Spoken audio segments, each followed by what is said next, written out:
사무엘하 12장 15절에서 23절 말씀입니다. 우리아의 아내가 다윗에게 낳은 아이를 여호와께서 치심에 심히 앓는지라.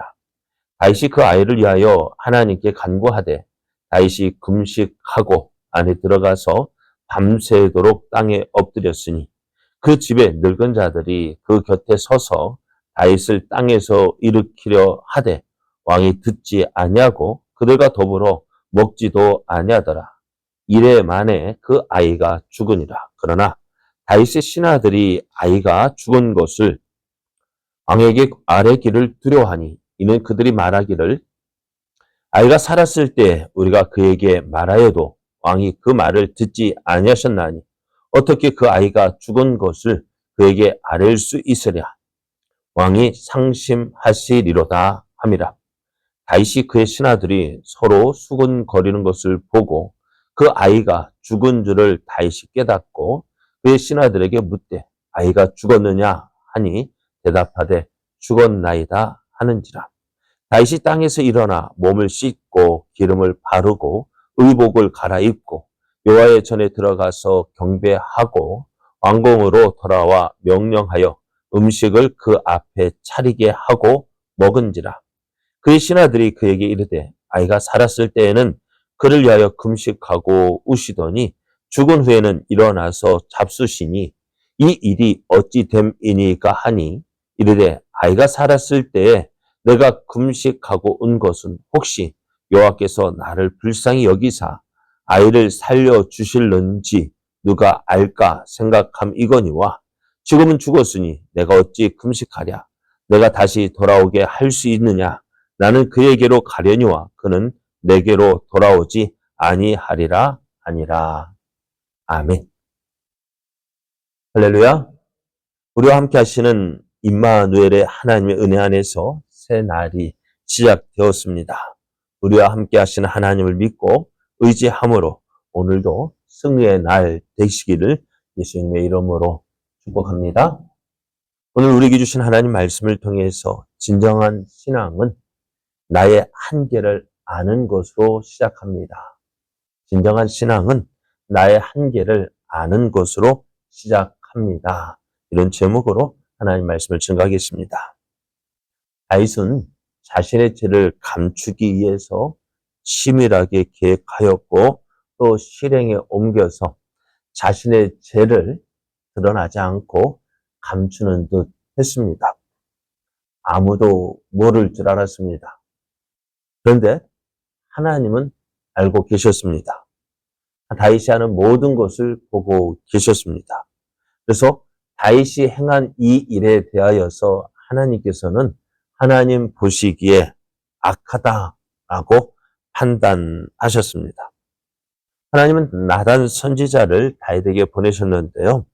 나단 선지자는 다윗에게 가서 한 성읍에 있었다면서 한 이야기를 꺼냅니다. 어떤 이야기요? 한 부자와 한 가난한 사람 사이에 있었던 일이었습니다.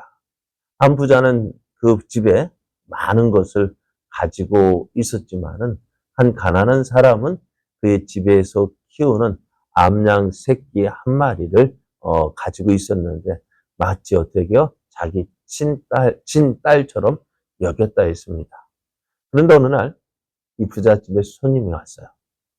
손님이 와서 이제는 그 손님을 대접해야 되는데 자기 것으로 대접하기가 아까워서 이웃집에 있던 이 가난한 집에 있는 그 암양 새끼를 빼앗아다가 손님을 대접합니다. 이 일에 대해서 다윗이 듣고 화가 났습니다. 어떻게요? 그래서 그 사람에 대해서 이렇게 판결을 합니다. 이 일을 행한 그 사람은 마땅히 죽을 사람이다. 라고 판단을 내립니다. 당시 왕은 모든 일에 재판을 할 수 있는 사람이었어요. 재판장이었어요. 그죠? 그러니까 나단 선지자가 이 말을 듣고요. 당신이 바로 그 사람입니다. 다윗이 마땅히 죽을 사람이라고 판단했던 그 사람이 바로 당신이다. 하면서 다윗이 지은 죄에 대해서 어느 누구도 이야기하지 않았잖아요. 보지도 않았잖아요. 그런데 나단 선지자가 다윗이 한 일에 대하여서 하나님의 심판을 메시지를 전하는데요. 내가 햇사람 우리아의 아내를 빼앗아다가 네 아내를 삼았고 그리고 햇사람 우리아를 암몬 사람에 의해서 죽게 했는데 그것을 어떻게 해요? 그렇게 행한 일은 하나님께 대하여서 어떻게 해요? 하나님에 대하여서 멸시다. 하나님을 어떻게 해요? 멸시한 것이다라고 이야기를 합니다. 그렇습니다. 하나님의 말씀을 업신여기고 하나님을 어떻게 가볍게 여기고 이렇게 죄를 행했다 하면서 이 다윗을 심판을 합니다. 그러자 여러분 우리가 심판받을 때요. 그러니까 그 심판에 대해 다윗은 변명하지 않았습니다. 그 즉시로 자신의 죄를 인정합니다. 하나님, 내가 잘못했다라고 인정을 하자. 하나님께서 어떻게 해요? 그 다윗의 회개를 인정하시고 그의 죄를 용서해 주십니다. 하지만 그 죄에 대한 벌은 행하십니다. 자, 오늘 하나님께서 징계하시는 데는 이유가 있어요. 마치 우리가요, 예전에 자녀들을 키울 때, 자녀들을 어떻게 꾸중하며 키울 때도 있고요, 꾸중할 때도 있고요, 매를 때릴 때도 있습니다. 어떤 때 매를 때리고, 매를 들고, 어떤 때 꾸중하느냐, 그 경중에 따라서 꾸중하기도 하고, 매를 들기도 하는데요. 그렇게 꾸중하고 매를 드는 이유가 뭘까요? 꾸중하고 싶어서요? 때리고 싶어서요? 그럴까요? 왜? 그 잘못했기 때문에요. 잘못했기 때문에 꾸중하고 매를 드는데요. 그 매를 맞을 때 어떻게 해야 될까요? 어떤 아이는요, 회초리 두면 어때요? 바로 잘못했어요 하는 아이가 있는 반면에 어떤 애는 끝까지 고집 피우는 애 있어요. 그죠? 안 그러셨어요? 어떤 아이는 끝까지 고집 피워요. 어떤 때는 바로 잘못했어요. 그럼 누구에게 해초리를 갈까요? 누구에게 해초리 들어요? 끝까지 고집 피우는 애요. 잘못했다 하는 애는 어떻게 할까요? 여러분 잘못했다. 왜 해초리를 드는 이유가 뭐예요? 잘못했다는 것을 인정하라는 거죠. 너가 이렇게 잘못했다는. 그래 잘못했다는데 해초리를 들 이유가 있을까 없어? 어느 것이도요. 하나님 앞에서 지혜로워야 돼요. 하나님 앞에 어떻게 해요? 하나님이 징계하실 때, 하나님 꾸중하실 때 어떻게 해요? 바로 내가 죄인입니다. 내가 잘못했습니다. 인정하고 하나님 앞에 무릎 꿇고 하나님 내가 잘못했습니다. 해야 돼요.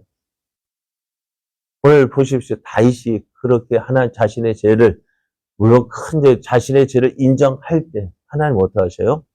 그의 죄는 용서해 주셨잖아요. 다만 그 집에 대한 징계는 있습니다. 죄는 용서하시고 징계는 있습니다. 그래서 하나님의 징계는 해초리 심판이 목적이 아니라 어떻게 해요? 그를 돌이켜서 회개해요. 하나님의 백성으로 회복시킴에 있는 것입니다. 그 이제 하나님께서 어떻게 해요? 다윗이 그 회개는 받으셨지만은 그 아이는 어떻게 한다고요? 죽을 것이다 라고 말씀합니다. 그리고 시간이 지나서 이 아이를 하나님께서 치십니다.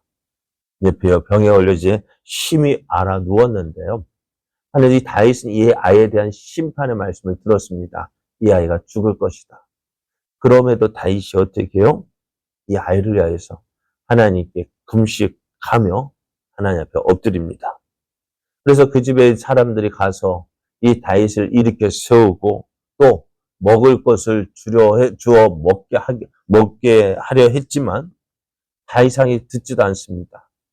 그래서 7일 동안 아이를 위해서 금식하며 기도합니다. 어떻게 될까요? 우리의 기도는 우리 생각에는 이러한 다윗의 기도 하나님께서 지금까지 다윗의 기도를 들어주지 않은 적이 있었을까? 다윗의 구하는 기도 하나님 그 믿음의 기도잖아요. 하나님은 그럼에도 하나님은 그 다윗의 기도를 들어주지 않으셔요. 일주일 만에 아이가 죽습니다. 얘는 그러니까 어떻게 했어요? 옆에 있던 신하들이 이제 걱정해요. 어떤 걱정이요? 아이가 살았을 병들어 앓을 때는 그렇게 금식하며 기도했는데 이제 이 아이가 죽었으니 다윗의 상심이 얼마나 클까? 이 신하들이요 어떻게 다윗에게 아이가 죽었습니다라고 말을 하지 못하는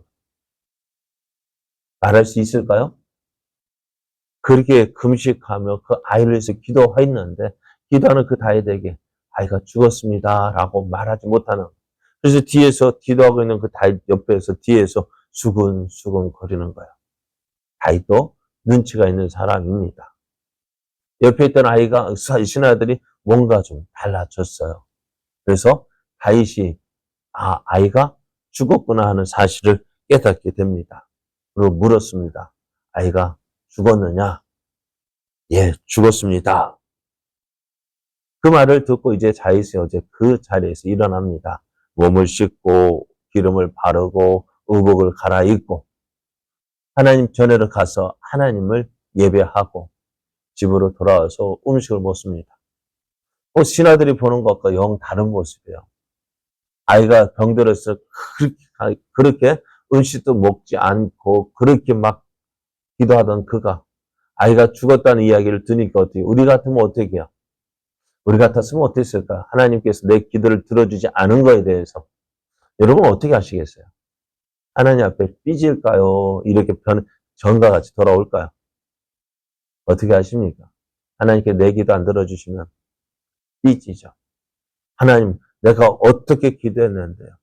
내가 그 아이를 살려달라고 그렇게 간절히 기도했는데요. 왜 데려가셨어요? 왜 내 기도대로 살려주시지 않고 데려가셨습니까? 하면서 하나님을 원망하고 하나님 앞에 불평하고 그런 하나님이라 나 믿지 않겠다면서 그래 하나님을 버리는 것이 하나님을 믿지 않는 것이 대부분의 모습이잖아요. 왜요? 우리가 전도하다 보면은 그런 사람 많이 이런 사람 많이 보잖아요. 내가 그렇게 열심히 했는데 내가 그렇게 간절히 기도했는데 하나님께서 내 기도 안 들어주셨다. 그러자 다윗이 이야기합니다. 아이가 살았을 때는 그 아이를 내가 기도할 때 혹시 하나님께 나를 불쌍히 여기셔서 그 아이를 살려주실런지 하나님 미리 이 아이가 죽을 것이라고 말씀하셨지만은 그래도 내가 이렇게 기도하면 하나님께서 나를 불쌍히 여기셔서 이 아이를 살려주실지 몰라서